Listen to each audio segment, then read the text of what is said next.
ಅದರಲ್ಲಿ ವಿದ್ಯಾರ್ಥಿಗಳು ಜೀವನ ಏನು ಹಾಳಾದ ನಿಮ್ಮ ಸರ್ಕಾರ ಬೀಳಕ್ಕೆ ಗ್ಯಾರಂಟಿ ಅದೇ. ಇವತ್ತಿಲ್ಲಿ ಬಂದಿನಂದ್ರೆ ನನಗೂ ಬೆಂಕಿ ಎತ್ತದಂತಾನೆ ಅರ್ಥ. ನೀವು ಹುಷಾರಾಗಿರ್ಬೇಕು. ಎಷ್ಟೋ ಬಡ ವಿದ್ಯಾರ್ಥಿಗಳು ಧಾರವಾಡ ಅಲ್ಲಿ ಇಲ್ಲಿ ಒಂದು ಹೋಟೆಲ್ನಲ್ಲಿ ಕೆಲಸ ಮಾಡ್ಕೊಂಡು ಲೈಬ್ರರಿಯಲ್ಲಿ ಕೂತ್ಕೊಂಡು ಓದ್ತಾ ಇದ್ದಾರೆ ಸರ್. 30 ವಯಸ್ಸಾದ್ರೂ ನಾವು ಇನ್ನೂ ಓದ್ತಾ ಇದ್ದೀವಿ ಸರ್. ಗೃಹ ಸಚಿವರೇ, CM ಅವರೇ, ನಿಮಗೆ ಒಂದಿಟ್ಟು ಕನಿಕರ ಇಲ್ವಾ? ಒಂದಿಟ್ಟಾದ್ರೆ ಮಾನವೀಯತೆ ಅದೆಯಾ ಸರ್? ಮದುವೆ ಇಲ್ಲ, ನಮ್ಮ ತಾಯಿ ತಂದೆಗೆ ವಯಸ್ಸಾಗಿ ಹೋಯ್ತು ಸರ್.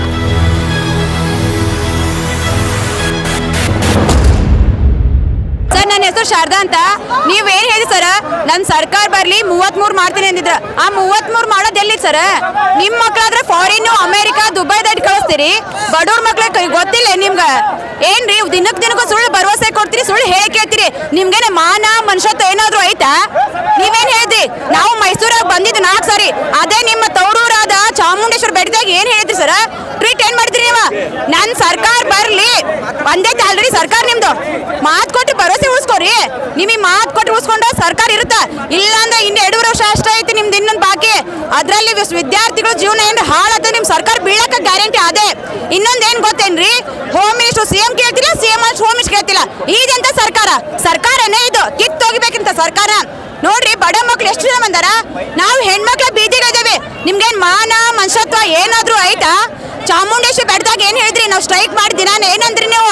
ಇಲ್ಲ, ಒಂದು ಚಾನ್ಸ್ 33 ಕೊಡ್ತೇನೆ ಅಂದಿದ್ರ? ಇಲ್ಲೋ ಕೊಡ್ತೇನೆ ಅಂದಿದ್ರ? ಆ ಮಾತು ಉಳಿಸ್ಕೊಡ್ರಿ. ನೀವು ನಿಮಗ ಗೌರವ ಕೊಡ್ಬೇಕು, ಬೆಲೆ ಕೊಡ್ಬೇಕಂದ್ರ ಮಾತು ಉಳಿಸ್ಕೋಬೇಕ. ಇಲ್ಲಾಂದ್ರೆ ಇದು ನೀವೇನಾರ ಇವತ್ತು ಕ್ಯಾಬಿನೆಟ್ ಒಳಗೆ ಏನು ಚರ್ಚೆ ಆಗ್ಲಿಲ್ಲ. ವಿಧಾನಸೌಧ ಮುತ್ಕಿನೂ ಹಾಕ್ತೇವಿ, ಹೋಮ್ ಮಿನಿಸ್ಟರ್ ಮನೆಗೂ ಹೋಗ್ತೇವಿ, CM ಮನೆಗೂ ಹೋಗ್ತೇವಿ. ನೋಡೋಣ ಏನಾಕೈತನ್. ಹೆಣ್ಮಕ್ಳಾಗ ಒಂದು ಹೆಣ್ಮಕ್ಳಾಗ ಧೈರ್ಯ ಮಾಡಿ ನಿಂತ್ಕೊಂಡಂದ್ರೆ ಇಡೀ ಜಗತ್ತೇ ಹೆದರ್ಸ್ಬೋದು. ಯಾಕ್ರಿ? ಝಾನ್ಸಿಬಾಯಿ, ಲಕ್ಷ್ಮೀಬಾಯಿ ಇಲ್ಲ, ಒಣಗಿ ಒಬ್ಬವಿಲ್ಲ. ಒಂದು ಹುಡುಗಿ ಏನಾದ್ರು ಮನಸ್ಸು ಮಾಡಿದ್ರ ನಿಮ್ ಚಿತ್ರನ ಮಾಡ್ತಾರ. ಮಾತು ಕೊಟ್ಟು ಉಳಿಸ್ಕೊಡ್ರಿ. ಇವತ್ತು ಕ್ಯಾಬಿನೆಟ್ ಮೀಟಿಂಗ್ ಆಯ್ತು, ಉಳಿಸ್ಕೊಡ್ರಿ. ನಾವು ಲೇಡೀಸ್ ಆಗಿ 3 ತಿಂಗಳ ಮನಿ ಬಿಟ್ಟ ಹೊಟ್ಟಿಗೆ ಏನ್ ತಿಂತೀರಿ ನೀವು? ಗೊತ್ತಾಗೋದಿಲ್ಲ. ಬಿಟ್ಟಿ ಭಾಗ್ಯ ಏನು ಬೇಡ. ವಿದ್ಯಾರ್ಥಿ ಜೀವನಕ್ಕೆ ದಾರಿ ದೀಪ ಆಗೋದು ಕೊಡ್ರಿ. ಬಿಟ್ಟಿ ಭಾಗ್ಯ ತಗೊಂಡು ಏನ್ ಮಾಡ್ದೈತ್ರಿ ನಾವು? ನೀವ ಬರ್ರಿ ನಮ್ಮ ಮನೆಗೆ, ನಾನೇ ನಿಮ್ಗೆ 4 ಸಾವಿರ ಕೊಡ್ತೀನಿ. ನಮ್ಮ ಮನೆ ಬಂದು ಕುಂಡ್ರು 4 ಸಾವಿರ ಹೋಗಿತ್ತೆ ನಿನ್ಗೆ. ನೋಡೋಣ, ಇದೇ ಲಾಸ್ಟ್ ವಾರ್ ಮಾಡಕತ್ತೇನೆ. ನನ್ನ ಹೆಸರು ಶಾರದಾ, ಬೇಕಾದ್ರೆ ಬರೀ ಇಟ್ಕೋರಿ. ಕ್ಯಾಬಿನೆಟ್ ನನ್ನ ಹೆಸರು ತಂಬರಿ, ನನ್ನ ಹೆಸರು ಶಾರದಾ, ಫೋಟೋ ತಗೋರಿ. ನೀವೇನಾರು ಇವತ್ತು ಕ್ಯಾಬಿನೆಟ್ ಒಳಗೆ 33 ಏಜ್ ಮಾಡಲಿಲ್ಲ, ನಾನು ಆತ್ಮಹತ್ಯೆ ಮಾಡ್ಕೊಂಡು ನಿಮ್ಮ ಮನೆಗೆ ಬರ್ತೇನೆ ಸೀದಾ. ನೋಡ್ತಿರು ಅನ್ನೋದು ಸಪ್ಪು. ನೀವು ಅನ್ನ ತಿನ್ನೋದಾಗಿದ್ರ ನೆನ್ಪು ಮಾಡ್ಕೊಡ್ರಿ.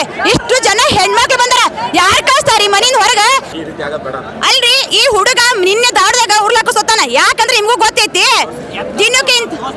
ದಿನಕ್ಕಿಂತ ಎಷ್ಟು ಸಾಯ್ತಾವ. ಹೊಟ್ಟಿಗೆ ಏನ್ ತಿಂತೀರಿ? ನಿಮ್ಗೂ ಜೀವ, ನಮ್ಗೂ ಜೀವ. ನೀವ್ ತಿನ್ನೋದು ಅನ್ನನ, ನಾವ್ ತಿನ್ನೋದು ಅನ್ನನ. ಏನ್ ನೀವೇನ್ ಜಾಸ್ತಿ ಅಟ್ಟ ಏನ್ ಹೆಚ್ಚಿಗೆ ತಿಂತಿರ್ಬೋದಪ್ಪ. ನಾವೇನ್ ಬಡವ್ರು? ನಾವು ಕೊಟ್ಟಿದ್ದು ಭಿಕ್ಷಾದ. ನಾವು ನಿಮಗೆ ಹೋಟ ಹಾಕೋ ಟೈಮ್ನಾಗ ಕಾಲ್ ಬೀಳ್ತೀರಿ. ಏನ್ ನೀವ ಬೇಕು ಕಾಲ್ ಬೀಳ್ತೀರಿ. ಈಗ ಹೋಟ್ ಗೆದ್ಮೇಲೆ ಕಾಲಿಲ್ ಒದಿತೀರಿ, ನಿಮ್ಗೂ ಒಂದ್ ಕಾಲ್ ಬರ್ತೀರಿ. ವಿದ್ಯಾರ್ಥಿಗಳು ಏನಾರ ಗುಡ್ಗಿದ್ರ ಅಂದ್ರೆ ನಿಮ್ ಸರ್ಕಾರ ಇರೋದಿಲ್ಲ, ಏನು ಇರೋದಿಲ್ಲ. ನೀವು ಮನುಷ್ಯತ್ವನೇ ಇಲ್ಲ. ನುಡಿದಂತ ಸರ್ಕಾರ ಅಂತ ಎಲ್ರಿ ನಿಮ್ ನುಡಿದ ಸರ್ಕಾರ? ನಾನು ಪೊಲೀಸ್ ಕಾನ್ಸ್ಟೇಬಲ್ ಆಕಾಂಕ್ಷಿ. ಮಾನ್ಯ ಮುಖ್ಯಮಂತ್ರಿಗಳು ಹಾಗೂ ಗೃಹ ಸಚಿವರಿಗೆ ನಂದೊಂದು ಮನವಿ ಸರ್. ನಾವು ನಿಮ್ಮಲ್ಲಿ ಎಷ್ಟೊಂದು ಸಲ MLAದಿಂದ ಹಿಡಿದು CM ವರೆಗೆ ಮನವಿ ಕೊಟ್ಟರು, ನೋ ಯೂಸ್. ಎಷ್ಟೋ ಬಡ ವಿದ್ಯಾರ್ಥಿಗಳು ಧಾರವಾಡ ಅಲ್ಲಿ ಇಲ್ಲಿ ಒಂದು ಹೋಟೆಲ್ನಲ್ಲಿ ಕೆಲಸ ಮಾಡ್ಕೊಂಡು ಲೈಬ್ರರಿಯಲ್ಲಿ ಕೂತ್ಕೊಂಡು ಓದ್ತಾ ಇದ್ದಾರೆ ಸರ್. 30 ವಯಸ್ಸಾದ್ರೂ ನಾವು ಇನ್ನೂ ಓದ್ತಾ ಇದ್ದೀವಿ ಸರ್. ಗೃಹ ಸಚಿವರೇ, CM ಅವರೇ, ನಿಮಗೆ ಒಂದಿಟ್ಟು ಕನಿಕರ ಇಲ್ವಾ? CM ಅವರೇ, ನಿಮ್ಮ ಮನೆಗೆ ಬಂದರೆ ಹೇಳ್ತೀರಾ, ಮಾಡಿಕೊಡ್ತೀನಿ ಅಂತ ಹೇಳ್ತೀರಾ? ನಿಮ್ಗೇನು ಅನ್ಸಲ್ವಾ? ನಾವು ಬಡವ್ರ ಬಡವ್ರ ಮಕ್ಕಳನ್ನ ಬೆಳೆಯಕ್ಕೆ ಬಿಡಿ.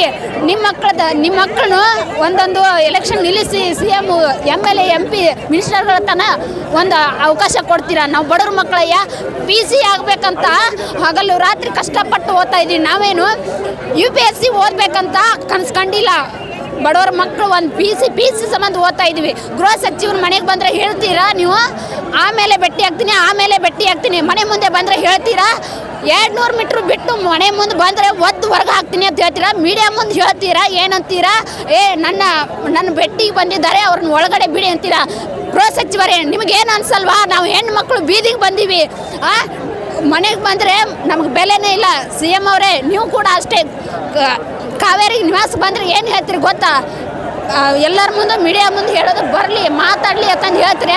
ಆಮೇಲೆ ಮೀಡಿಯಾ ಹೋದ್ಮೇಲೆ ಓದ್ದವ್ರು ಗಾಡಿ ಒಳಗೆ ಹಾಕಂತೀರ. ಯಾಕಾಗೋಸ್ಕರ ಸರ್ ನಾವು ಬೀದಿಯಲ್ಲಿ ಇವತ್ತು railway station, Majestic, bus stop ಎಲ್ಲೆಲ್ಲ ಮಲ್ಕೊಂಡು ವಿದ್ಯಾಭ್ಯಾಸ ಮಾಡ್ಕೊಂಡು ಮನವಿ ಕೊಡ್ತಾ ಇದ್ದೀವಿ ಸರ್. 4 ದಿನದಿಂದ ಊಟ ಇಲ್ಲ, ಏನಿಲ್ಲ. ನಾವು ಒಂದು ಅವಕಾಶ ಕೊಡಿ ಅಂತಂದ್ರೆ ರಾತ್ರಿ ಹಗಲಿ ಕೇಳಿದ್ರು ಒಂದು ಅವಕಾಶ ಮಾಡಿಕೊಡ್ತಾ ಇಲ್ಲ. ಕರುಣೆ ಇಲ್ವಾ CM ಅವರೇ, ಗೃಹ ಸಚಿವರೇ? ಮೀಡಿಯಾ ಮುಂದೆ ಹೇಳ್ತೀರಾ 33 ಕೊಡ್ತೀನಿ ಅಂತಂದು ಹೇಳ್ತೀರಾ. ಯಾವ ಕಾರಣಕ್ಕೋಸ್ಕರ ಸರ್? ಒಂದಿಟ್ಟಾದ್ರೆ ಮಾನವೀಯತೆ ಇದೆಯಾ ಸರ್? ಮದುವೆ ಇಲ್ಲ, ನಮ್ಮ ತಾಯಿ ತಂದೆಗೆ ವಯಸ್ಸಾಗಿ ಹೋಯ್ತು ಸರ್. ಅಲ್ಪರ ಕರುಣೆ ಇದೆ. ಗೃಹ ಸಚಿವರೇ, CM ಅವರೇ, ಒಂದು ಅವಕಾಶ ಕೊಟ್ಟು ನೋಡಿ. ಬಡವರ ಮಕ್ಕಳನ್ನ ಬೆಳೆಯಕ್ಕೆ ಬಿಡಿ. ಒಂದಿಟ್ಟಾದ್ರೂ ಏನು ಅನ್ಸಲ್ವಾ ನಿಮಗೆ? 2019ರಿಂದ ಮಿನಿಮಮ್ 5-6 ವರ್ಷ ಆಯಿತು. ಪ್ರತಿ ವರ್ಷ 1,000 FD 1,000 SD ಕಾಲ್ಫಾರ್ ಮಾಡಿದ್ರು. ಸೊ ಅಲ್ಲಿಂದ 6 ವರ್ಷ ತನಕ ಗ್ಯಾಪ್ ಆಗಿದೆ. ಸೊ 6 ವರ್ಷ ತನಕ ಗ್ಯಾಪ್ ಆಗಿದೆ ಅಂದ್ರೆ ಅಲ್ಲಿ ಯಾರು ನಿವೃತ್ತಿನೇ ಆಗಿಲ್ವಾ? ರಿಟೈರ್ಮೆಂಟ್ ಯಾರು ಕೊಟ್ಟಿಲ್ವಾ? ಆ ಪೋಸ್ಟ್ ಎಲ್ಲಿ ಅದು? 6 ವರ್ಷಗಳಿಂದ ಆ ಪೋಸ್ಟ್ ಎಲ್ಲಿ ಅದು? ಕಾಲ್ಫಾರ್ ಆಗಿಲ್ಲ.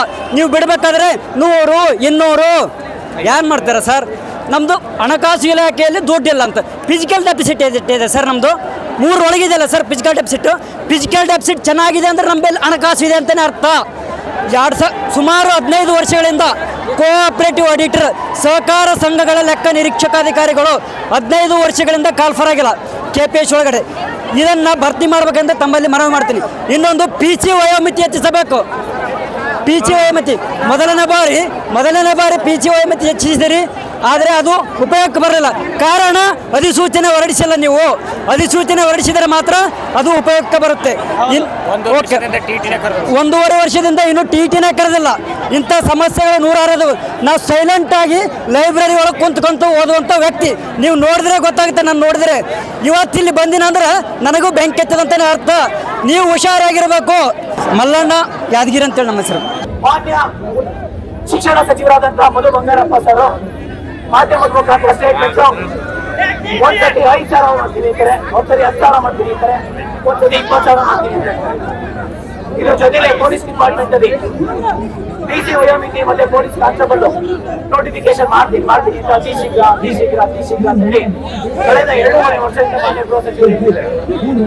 ನೋಡಿ, ಎಲ್ಲ ವಿದ್ಯಾರ್ಥಿಗಳನ್ನ ಒಳಗೊಂಡಂತೆ ಇದೆಲ್ಲ ನೋಡಿ ಲಕ್ಷಾಂತರ ವಿದ್ಯಾರ್ಥಿಗಳು ಹಗಲು ರಾತ್ರಿ ಕಷ್ಟಪಟ್ಟು ಓದ್ತಾ ಇದ್ದಾರೆ. ನಾವು ಕೇಳ್ತಾ ಇರೋದು ಡೈರೆಕ್ಟ್ ಜಾಬ್ ಕೊಡಿ ಅಂತ ಕೇಳ್ತಾ ಇಲ್ಲ. ಅಪ್ಲಿಕೇಶನ್ ಹಾಕೋದಕ್ಕೆ ಒಂದೇ ಒಂದು ಅವಕಾಶ ಮಾಡ್ಕೊಡಿ.